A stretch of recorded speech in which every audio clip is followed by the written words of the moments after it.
Hello everyone जय जगन्नाथ। ये ब्लॉगटा होची इंडिपेंडेंस डे रो तो सकाल सकाल आम आम ब्रेकफास्ट स्टार्ट कलु। ब्रेकफास्ट रे थिला परोटा भजा ता संगरे आम समस्त फेवरेट पिज्जा सॉस।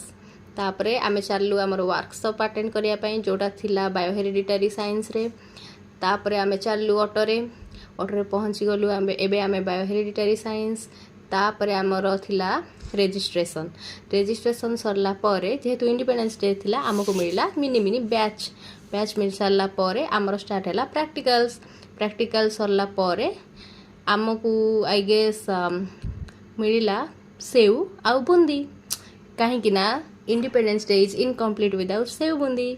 देन सरला आमर प्रैक्टिकल्स आमे चालू रिटर्न। देन आमको लगिला भोक तो यही टाइम रे आमे आसिकी पहुंची गलु गोटे प्योर वेज रेस्टोरेंट रे। आमे कोन ऑर्डर कलु मो फ्रेंड कहबो।